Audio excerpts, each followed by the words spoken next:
سر میرا سوال یہ ہے کہ کیا حضور صلی اللہ علیہ وسلم کے روضہ مبارک کا دروازہ کسی وی آئی پی کے لیے، کسی بادشاہ کے لیے کھولا جاتا ہے؟ جی نہیں، یہ بھی ایک ایسا مسئلہ ہے جو لوگوں میں بہت پھیل گیا ہے اور غلط مشہور ہو گیا ہے لوگوں کے اندر۔ لوگ یہ سمجھتے ہیں کہ فلاں بادشاہ وغیرہ آتے ہیں اور وہ نبی صلی اللہ علیہ وسلم کی قبر کی زیارت کے لیے جاتے ہیں۔ آپ کو عمومی طور پہ میں خلاصہ بتاؤں کہ یہاں کے بادشاہ بھی نبی صلی اللہ علیہ وسلم کی قبر کی زیارت نہیں کر سکتے ہیں، قبر کی یعنی کہ قبر تک نہیں جا سکتے ہیں۔ صحیح، ہم بھی جو جاتے ہیں، آپ نے دیکھا ہوگا ہم کہاں تک جا سکتے ہیں؟ جو جالی لگی ہوئی ہے، جالی یہ کس نے لگائی ہے؟ جالی یہ سعودی حکومت نے لگائی ہے، یعنی کہ پرانے زمانے میں جالی نہیں لگی ہوتی تھی۔ اس کے پیچھے، جالی کے پیچھے کیا ہے؟ بہت سے لوگ یہ سمجھتے ہیں، وہ جھانک کر کے دیکھ رہا ہوتا ہے کہ ہمیں قبر نظر آ جائے کسی طریقے سے۔ قبر ناممکن ہے کہ نظر آ جائے، کیونکہ جالی کے پیچھے 3 دیواریں ہیں۔ ایک تو آپ جانتے ہیں کہ گھر کی دیوار تھی، آپ صلی اللہ علیہ وسلم کہاں پہ مدفون کیے گئے؟ گھر کے اندر مدفون کیے گئے تھے۔ حدیث آتی ہے نبی صلی اللہ علیہ وسلم کی کہ نبیوں کا انتقال جہاں پر ہو جاتا ہے وہیں پر ہی دفن کر دیا جاتا ہے۔ تو صحابہ کرام میں بہت بڑا اختلاف ہوا تھا جب آپ صلی اللہ علیہ وسلم کا انتقال ہوا کہ کہاں پہ دفن کرنا ہے۔ انصار نے کہا کہ انصار کے علاقے میں، مہاجروں نے کہا کہ ہمارے علاقوں میں، ہر کسی نے اچھی سے اچھی تجویز دینے کی کوشش کری اور چاہا کہ ہمارے علاقوں میں ہو۔ قریب تھا کہ تلواریں نکل جائیں۔ حضرت ابو بکر رضی اللہ عنہ آئے اور آ کر کے حدیث سنائی کہ میں نے نبی صلی اللہ علیہ وسلم سے سنا ہے کہ نبی کا انتقال جہاں ہو جائے وہیں دفن کر دینا چاہیے۔ تو صحابہ کرام یہ تھے کہ جو ابھی جنگ چھڑنے والی تھی، فوراً تلواریں اپنے بند کر دی گئیں۔ اور ساری ہمارے درمیان میں بھی یہی ہونا چاہیے کہ جب حدیث آ جائے تو ہمارے درمیان کسی بھی قسم کا اختلاف ہو وہ فوراً ختم ہو جائے۔ تو آپ صلی اللہ علیہ وسلم کو دفن کیا گیا کہاں پر؟ دیکھا گیا کہ آپ کا انتقال ہوا ہے حضرت عائشہ کے گھر کے اندر۔ آپ صلی اللہ علیہ وسلم حضرت عائشہ کی گود میں سر رکھے ہوئے تھے، آپ بیماری کی حالت میں تھے، بہت زیادہ بخار کی تپش میں تھے۔ تو آپ صلی اللہ علیہ وسلم کو وہیں پر ہی مدفون کر دیا گیا جس جگہ پہ آپ کا انتقال ہوا۔ تو وہ جگہ کون سی تھی؟ گھر۔ اب گھر کی ظاہری بات ہے 4 دیواری تھی۔ 4 دیواری کے باہر کچھ عرصے کے بعد پرانے زمانے میں ہی ایک اور دیوار بنائی گئی جس کے 6 کونے تھے۔ 6 کونے یعنی کہ عام طور پہ 4 کونے ہوتے ہیں نا گھر کے دیوار کے، اس کے 6 کونے بنائے گئے تھے۔ یہ 6 کونے کیوں بنائے گئے تھے؟ پیچھے کی طرف سے، قبلہ بھی اس طرف ہے، جنوب میں، مدینہ کا جنوب میں قبلہ ہے، گھر ادھر ہے، گھر کے پیچھے کا جو علاقہ ہے وہاں پہ تیکون بنایا گیا تھا۔ جو دیواریں ہیں وہ تیکون کر کے بنائی گئی تھی۔ کیوں تیکون بنائی گئی تھی؟ تاکہ کوئی شخص جب نماز پڑھے تو اس کی سیدھ نبی صلی اللہ علیہ وسلم کی قبر کی طرف نہیں ہو، ادھر کوئی نماز نہ پڑھ سکے، تاکہ آپ صلی اللہ علیہ وسلم کی قبر سامنے نہیں آئے نماز کے درمیان میں۔ کیونکہ نبی صلی اللہ علیہ وسلم کی حدیث یہاں پہ لکھی ہوئی، آپ نے بورڈ پہ پڑھی ہوگی کہ آپ صلی اللہ علیہ وسلم نے قبرستان میں یا قبر کی طرف رک کر کے نماز پڑھنے سے منع کیا ہے۔ تو وہاں پہ یہ دوسری دیوار بنائی گئی۔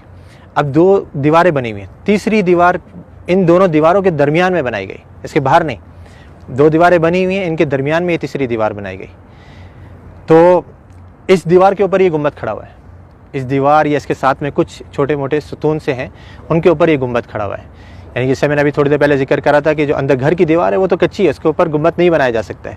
تو گھر کے باہر کی دیوار پر یہ گنبد کھڑا کیا گیا۔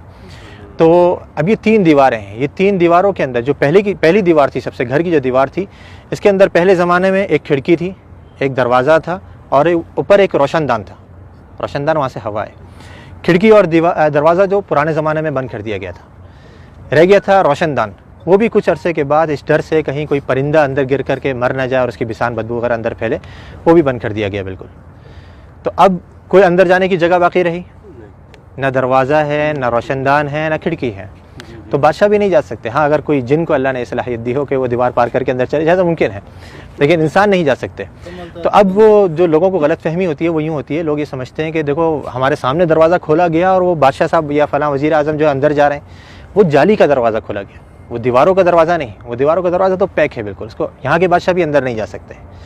تو وہ جالی جو ابھی سعودی حکومت نے لگائی ہے وہ اس لیے لگائی ہے کہ پہلے زمانے میں لوگوں نے گھر کی دیوار سے برکت لینی شروع کر دی تھی، اس کو چوما چاٹی یا اسے مسا کرنا، اس کو چھونا، تو یہ غلط کام ہے۔ جیسے میں نے ابھی ذکر کرا کہ نبی صلی اللہ علیہ وسلم نے آثار کے تتبع سے منع کیا ہے۔ نبی صلی اللہ علیہ وسلم کے بتائی ہوئی شریعت کے مطابق ہم نے عمل کرنا ہے۔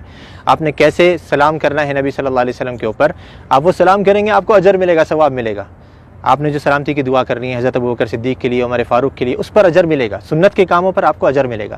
لیکن دیواروں کی چوما چاٹی کرنا، یا جیسے بہت سے لوگوں کو دیکھا جاتا ہے مسجد نبوی کے در و دیوار کو ابھی بھی وہ اپنے رومال اتار کر کے اس پہ پھیر رہے ہوتے ہیں کہ اس کے اندر برکت منتقل ہو جائے، یا کوئی احرام کا کپڑا لایا ہوا ہوتا ہے، یا کوئی ٹوپی اتار کر کے اس پہ پھیر رہا ہوتا ہے، یہ سب غلط کام ہے۔ تو یہ پرانے زمانے میں جب شروع ہوئے تو اس زمانے کے جو علماء کرام تھے، لوگ کہتے ہیں نا یہ وہابی، تم تو اس زمانے کی پیداوار ہو، ہمیں بیچارے ہم کو وہابی کہتے ہیں، ہم تو اپنے آپ کو وہابی نہیں کہتے۔ تو یہ جو وہابیوں کے عقیدے ہیں نا، جو ان کی نظر میں وہ پرانے زمانے سے چلے آ رہے ہیں۔ تو اس زمانے کے اندر یہ دوسری دیوار بنائی گئی، گھر کے باہر ایک اور دیوار بنائی گئی تاکہ لوگ گھر کی دیوار تک نہیں پہنچ سکیں۔ اب وہ کچھ عرصے تک نئی دیوار تھی، لوگوں کو معلوم رہا کہ بھائی یہ تو نئی دیوار ہے، کچھ نہیں کرنا یہاں پہ، لیکن آہستہ آہستہ پھر نئی نسلیں آتی رہیں، وہ سمجھے کہ یہ بھی گھر کی دیوار ہے، پھر علماء نے ایک اور دیوار بنوا دی۔ پھر آخر میں سعودی حکومت نے کہا کہ ہو سکتا ہے لوگوں کے ذہنوں میں یہ چیز رہے کہ دیواریں ہم بناتے رہیں گے تو سمجھیں گے گھر کی دیوار ہے، تو ہم جالی لگوا دیتے ہیں۔